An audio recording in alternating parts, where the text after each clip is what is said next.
Ito yung before. Tapos ito naman yung after. Ito yung ginagamit para maharang or masala yung mga basura na inaanod. Ang bait mo, kuya! Subscribe kayo dyan, ha! Thank you.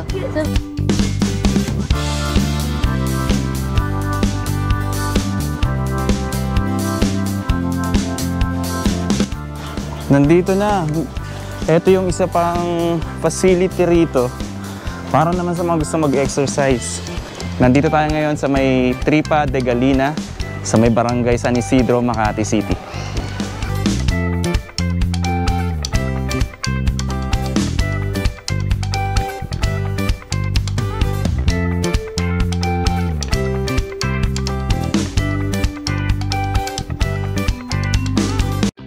So nasa likuran lang natin itong Tripa de Galina, yung bagong gawang linear park dito.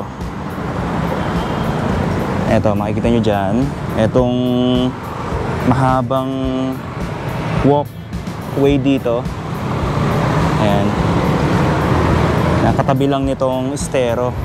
So nandito tayo ngayon sa may bandang Hilpuyat Avenue. Etong daan na to, yun yung papunta ng Mall of Asia. Diyan sa kanto, yung Tapa Avenue. At dito naman, yung papunta ng Makati. So, ito ang Hilpuyat Avenue. And yan, pag tanaw natin dito, kung dito tayo pupwesto, makikita natin etong bagong gawang Tripa de Galina. Ito, may haba ito na 800 meters. Nung nakaraang October 17, ginanap yung inauguration kasama si Acting Chairman Armando Artes ng MMDA nung Tuesday. So, ayan o. So, mamaya puntahan natin yan, lakarin natin to.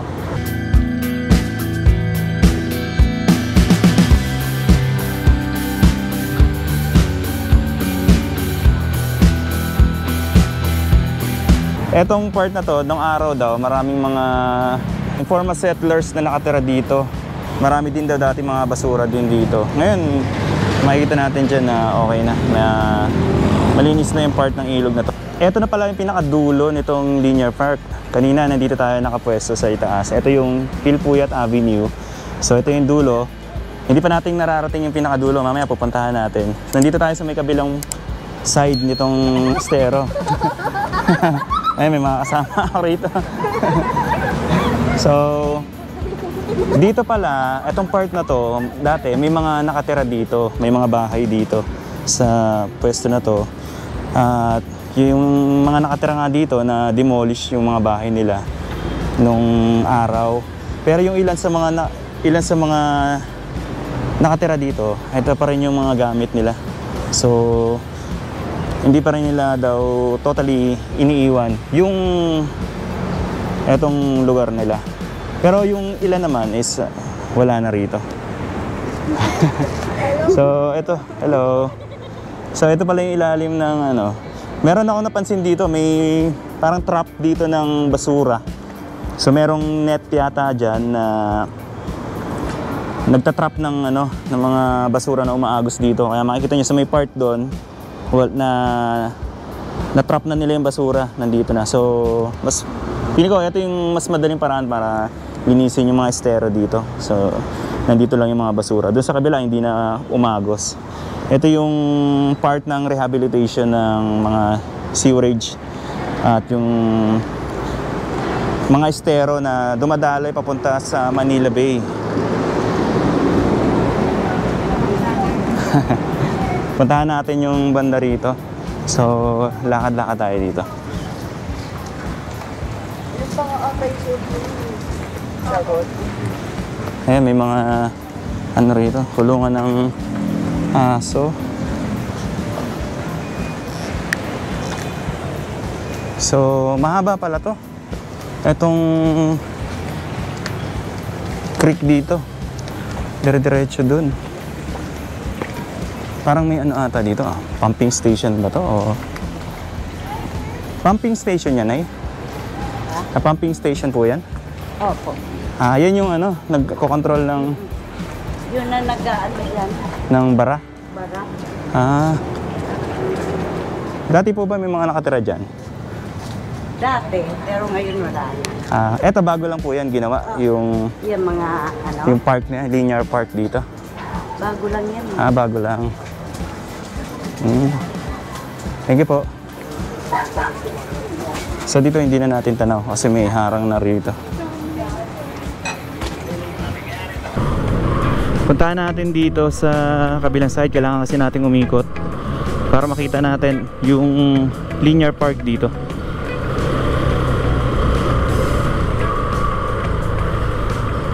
Nandito yun banda sa may kanan, nasa likuran nitong mga bahay. Arnais ba to? Arnais.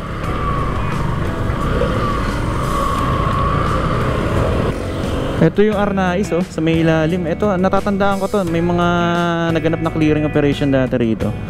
Dito sa may bandang Arnais.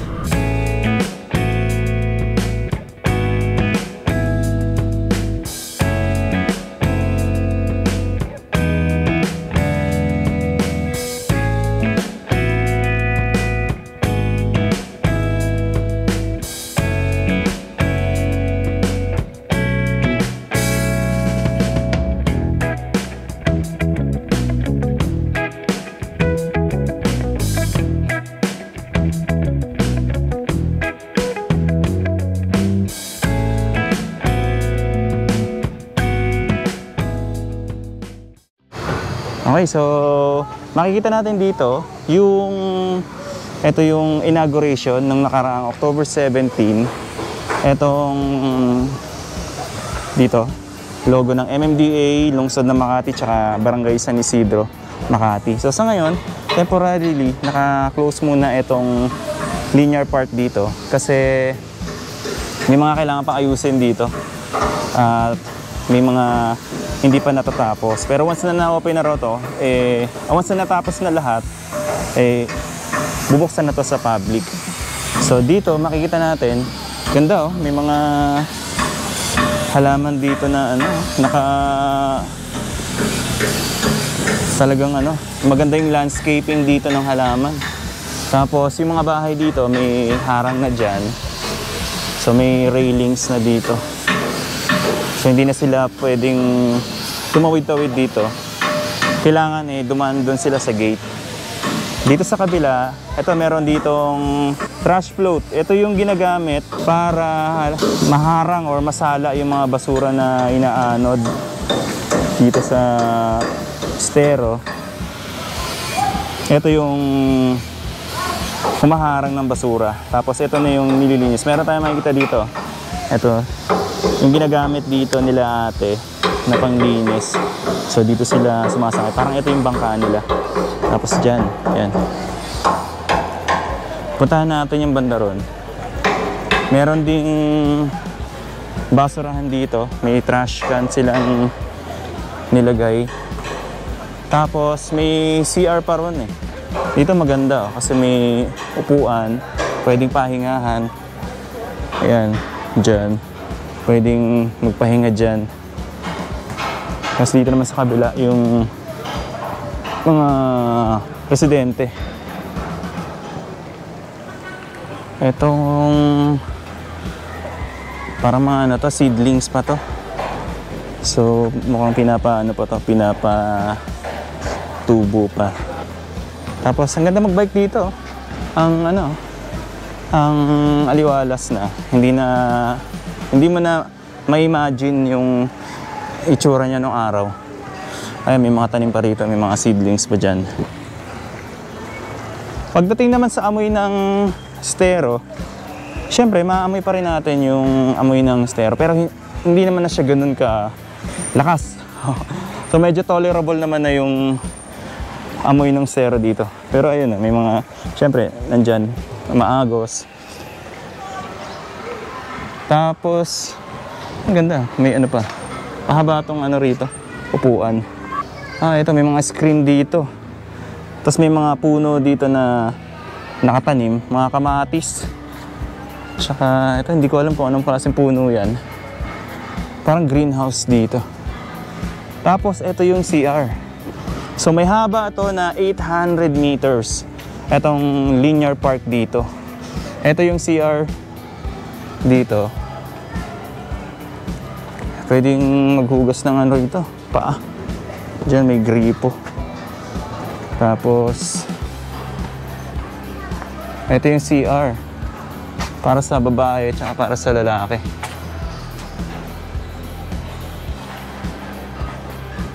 Tapos, meron din silang ano, rain water collection. Ito. So, galing yan dito. Palagay ko dito sa CR. Tapos, yan. Mako-collect yung rainwater. Meron pa rin doon. So, dalawa na yung nakikita natin. Ito, may nakikita tayo dito na parang salamin. Mahaba. Hanggang doon nga to sa ano eh. Hilpuyat Avenue. Ayan. Sarap umupo dito, tsaka tumambay. Tsaka ano, maaliwalas. Dito may mga talagayan ng basura dito. Tapos ito, mga talong, nakatanim. Meron ding rainwater collection dito. Ito, hindi ko sure kung para saan to. May exhaust fan doon. Tapos may ilaw. Baka ano to. Ito nga yata yung greenhouse siguro. Palagay ko.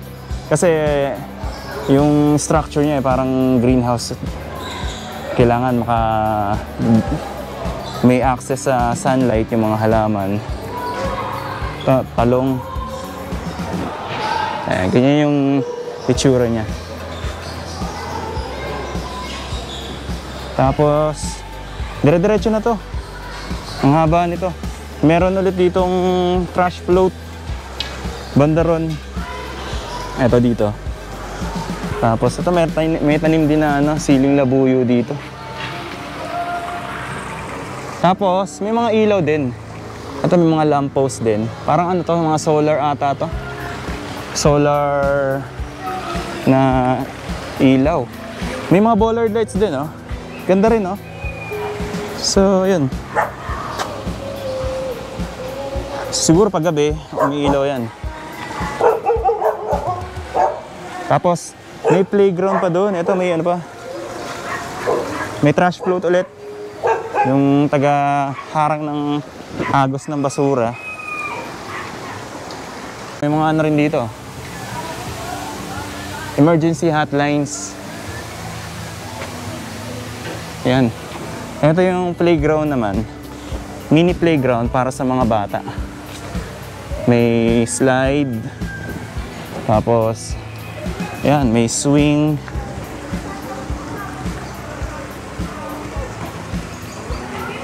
Ang ganda, oh. Oh, ito. May ano, yung spring. Pwede talaga sa mga bata. Ang ganda masyal. Tapos, may CCTV camera. Doon, tapos may ano rin. May speaker, siguro. Pag may kailangang ano, i-announce.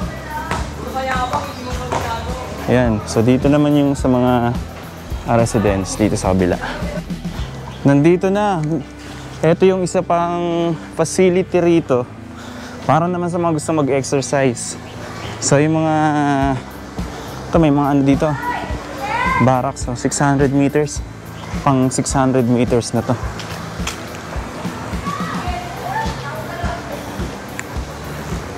Ayan, oh. So para to sa mga nag-exercise.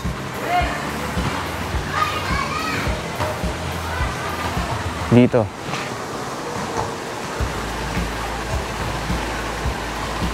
Meron din ditong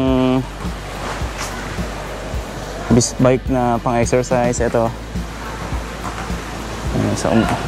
Tsaka to. Ito. Meron pang upuan dito. Mahaba pa, oh. Hanggang ano pa lang, nakakaano pa lang tayo. 600 meters. Meron pa palang dulo to.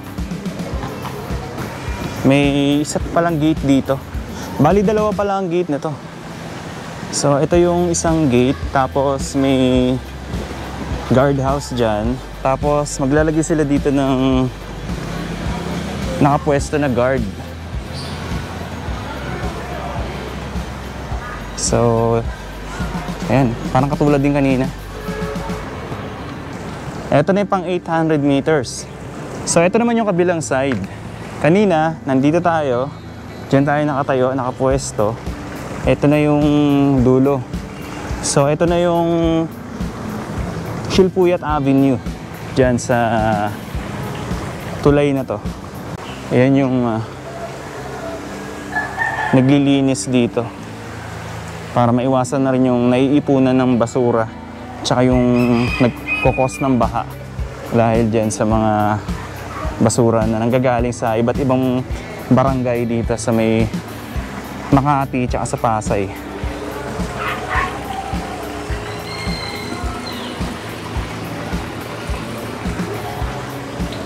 Alright, so maraming salamat sa pagsama sa akin dito sa simpleng update natin dito sa Tripa de Galina dito sa may Makati. Magkita-kita po ulit tayo sa mga susunod na updates. So thank you so much and God bless po sa inyo lahat.